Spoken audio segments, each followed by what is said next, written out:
पुढची बातमी येते मुंबई महापालिकेसंदर्भातली एक नवीन वाद समोर आलेला आहे आणि त्यानिमित्ताने मुंबई महापालिका आणि महापौर पुन्हा एकदा चर्चेत आले.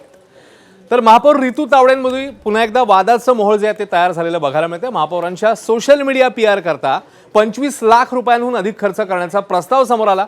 आता या प्रस्तावाला स्थायी समितीकडून मंजुरी मिळणार आहे का याकडे मुंबईकरांचं लक्ष आहे. मात्र महापौरांच्या पब्लिसिटी करता 25 लाख खर्च होणार म्हटल्यावर विरोधकांच्या हाती आयता मुद्दा मिळालाय. विशेष म्हणजे भाजपसोबत मुंबई पालिकेत सत्ता उपभोगणाऱ्या शिवसेनेने देखील उधळपट्टी टाळावी असा सल्ला दिलाय. तर आपल्या विरोधात मुंबई महापालिकेतले झारीतले शुक्राचार्य कटकारस्थान करतायत असा हल्लाबोल महापौरांनी केला. कधी वाहनावरचा VIP दिवा, कधी मरीन ड्राईव्हवरचा व्हिडिओ, कधी बंगल्याचं नूतनीकरण, तर कधी खासगी सचिवाच्या नियुक्तीवरून रितू तावडे आणि वाद हे जणू समीकरणच गेल्या काही काळामध्ये पाहायला मिळालं आणि आता पुन्हा एकदा या प्रस्तावामुळे वाद निर्माण होण्याचं पाहायला मिळतंय. फक्त मुंबई महानगरपालिकेच्या दालनापुरतं मर्यादित न राहता मी ज्या ज्या ठिकाणी जाते, ज्या ज्या लोकांना भेटते, जी जी कामं बघते, ज्या ज्या ठिकाणी जाते ते सुद्धा माझ्या प्रसारमाध्यमांना माझं काम हे सगळ्यांना पोहोचलं पाहिजे. त्या अनुषंगाने फक्त हे एक पत्र मी त्या ठिकाणी दिलं होतं.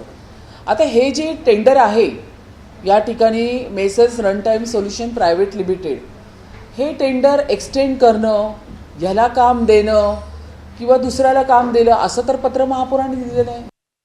महापौरांच्या प्रसिद्धीसाठी एका वर्षाला जर 45 लाख वापरले जाणार असतील तर प्रसिद्धी म्हणजे काय? जिथे महापौर जातात, कोणाला भटजीला भेटतात, यांना भेटतात, मुनींना भेटतात, ती प्रसिद्धी आहे का?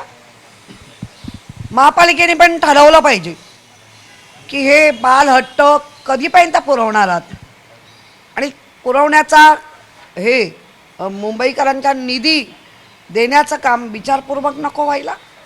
महापौरांना प्रसिद्धी दिली पाहिजे, पण त्याच्यासाठी असे वारेमाप खर्च असेल तर हे बरोबर नाही. महापौरांच्या किशोरीताई, आपण महापौर असताना प्रसार माध्यमांवर आपण किती खर्च करायचा हे एकदा महाराष्ट्राला सांगून द्या.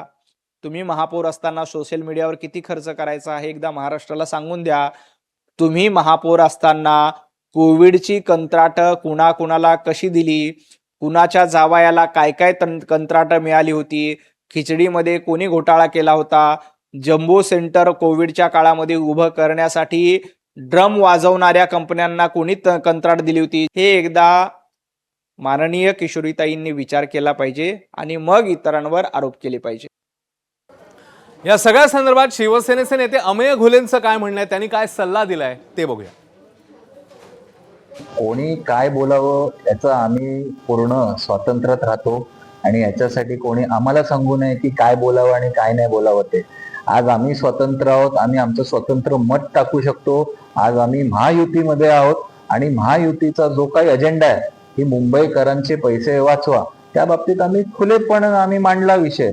त्याच्यात काही गैर नाहीये आणि महापौर सर्वांचे आहेत. आम्ही महापौरांना चांगला उपदेश देऊ शकतो, चांगले सल्ले देऊ शकतो. घ्यायचा नाही घ्यायचा हा महापौरांचा स्वतःचा निर्णय आहे तो.